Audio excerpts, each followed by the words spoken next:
Fellas, you know Degree Cool Rush deodorant, right? Well, last year they changed the formula, and guys were mad about it. One dude even started a petition. So guess what? Degree heard us, admitted they messed up, and brought the original Cool Rush scent back exactly how it was. And it's in Walmart, Target, and other stores now for under $4. So grab some and remember why its cool, crisp, and fresh scent made it the #1 men's antiperspirant for the last decade. Degree Cool Rush is back, and it smells like victory for all of us.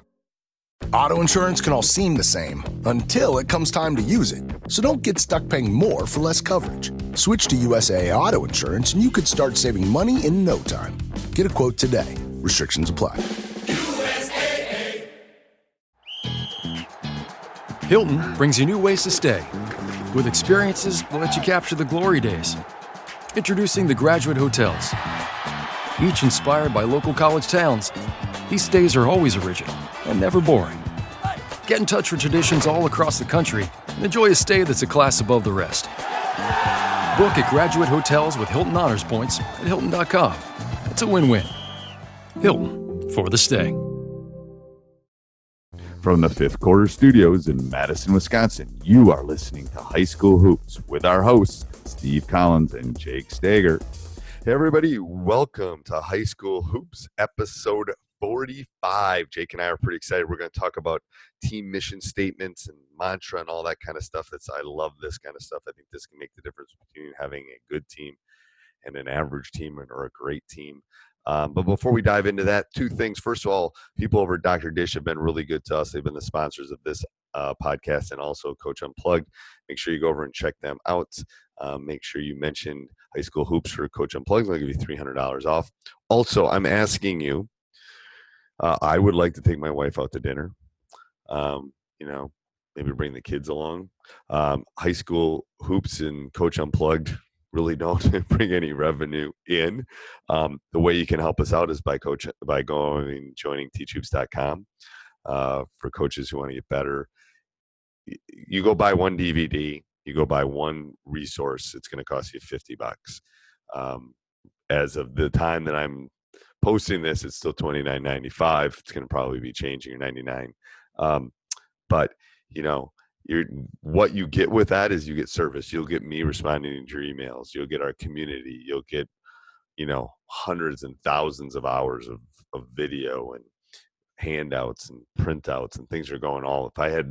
If I had longer days, I'd put more in there. So go over and check it out. You could really help us out to keep these podcasts coming. It's, one way that you could get back a little bit. So, all right, let's head off to High School Hoops. All right, welcome to High School Hoops. You can see that we batched these because I'm wearing the same shirt I wore the last 2 weeks. I'm not trying to hide it. I thought, do I go change my shirt? No, I'm not. Part of being a good coach is batching. Just like we batch the podcast, you should batch work that you need to get done for your team. So there's a life lesson. All right, this week, Coach, what's the question? Coming up with a team mantra or mission statement for your team for the upcoming season or just in general with your program. Do you do this with your team? I have. Your teams? Yep, and it's changed over time, multiple times. Yeah, so I try to really come up with this in the summer. That's why I put it here. What's going to be, I think one of my first years, I'll give you I won't give you the one this year because I like to keep them secret, but one of my first year ones was just team, together, everyone achieves more. Something really basic that we could always – I like a mantra or a mission statement or a statement that I can keep going back to when things are going well and when things are not going well. I keep it really simple. It's like one game at a time, or I think like 2 years ago was 1-0. We just want to go 1-0 the whole season. We're not worried about anybody but the opponent we're playing right now, 1-0. So if things weren't going well, I'd go 1-0, or we lose a game and we just come in and go, I'd write on the board 1-0. This one's over. Leave it alone. Move on.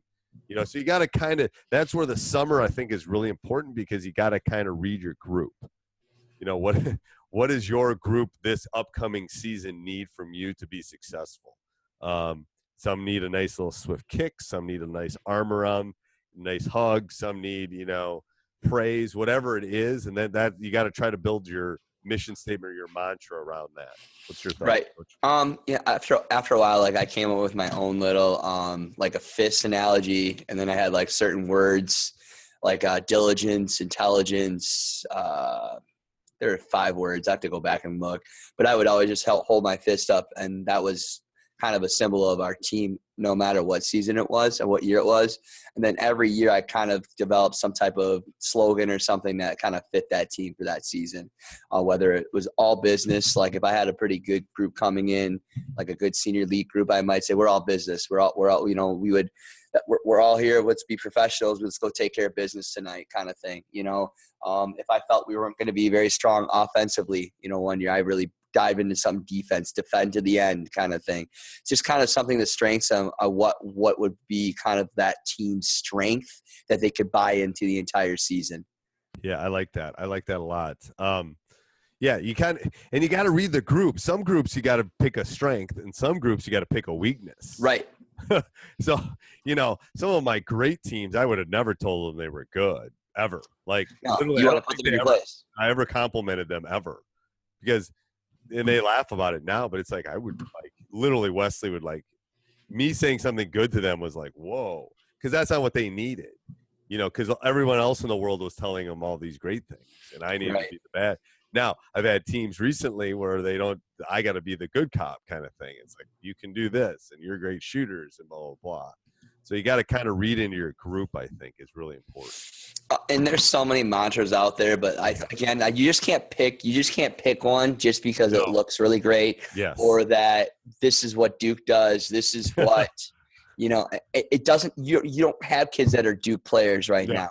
Don't beat, you're not Coach K. Hey, I hope you're enjoying the podcast. I bet most people don't go, hey, on their podcasts. Anyway, make sure you subscribe and like. Lots of ways that you can help us out that don't cost you one penny.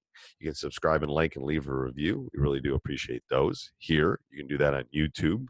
Go over and Teach Hoops. There's thousands of videos over there.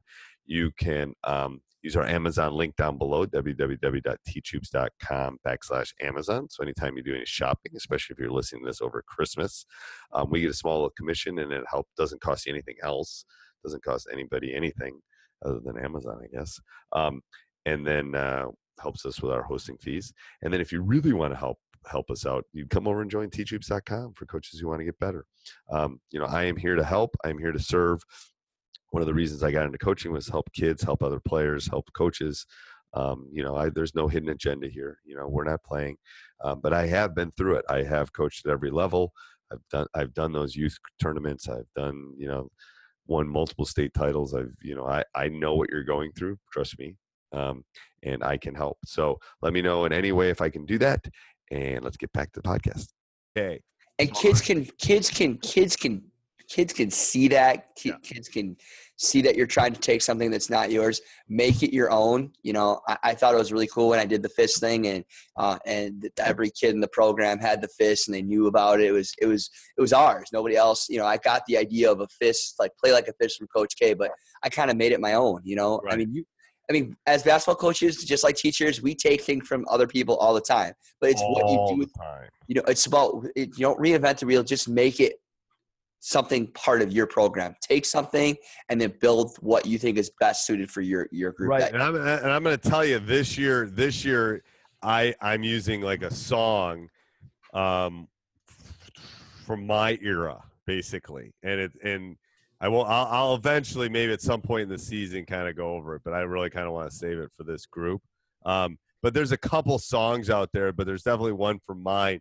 And I'm taking basically the title of the song, and the song basically says everything that we need to do. You'll recognize it when eventually I tell it to you. But and it's basic. It's funny, and it means something to me. And eventually, by the end of the season, they're going to know this song, and they're going to hear the words, and then that's going to have meaning to them. So, and it isn't "We Are the Champions," but it's a good song by Queen. But it's not that. That one you got, or another one, "Bites the Dust." Yet another great song by Queen. Have you seen that movie? It's a very good movie. I haven't seen it. It's good. My brother's a huge Queen fan. Okay. I like Queen too, but Freddie Mercury's probably one of the best singers of all time. Oh, clearly. Crazy clearly. good. Crazy. All right, what's our full timeout this Full week? timeout today is the thing that is not taught enough at younger levels that high school coaches can encourage younger coaches to teach. Wow. That the youth coaches are able to teach or have the ability to teach? Yes, but they like we talked about. I would say like passing is a skill that's not taught real well, but I'm not sure the youth coaches have the ability to do that on a higher level.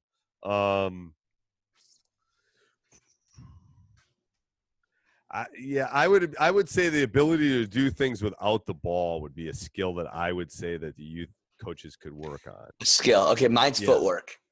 Yeah, so footwork could kind of be that, but mine would be screening, things you don't do when you don't have the ball, like cutting, screening. You know, I don't think young kids, if you go watch a tournament, they don't do things without the ball well. They don't. My other thing is weak hand development. I still don't see enough kids that can go left.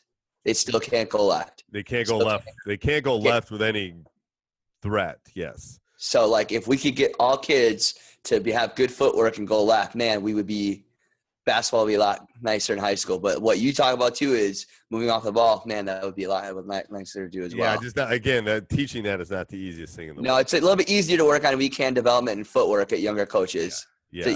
That's a hard skill, an easy skill for them to work on and give them drills to do. Yeah, I think that would be easier. All right. Till next week, Sounds Coach. good. Thanks. Bye. Hey, everybody. I hope you enjoyed that podcast. Make sure you subscribe and like. Make sure you leave a review down below. We really do appreciate those no matter where you listen. Go over and check out teachhoops.com for coaches who want to get better. I know you want to become a better basketball coach. And again, maybe you're done with podcasts, you're going shopping now, go down and click on our Amazon link and do some shopping. We would really appreciate that. All right. Have a great day. This podcast is part of the Sports Social Podcast Network.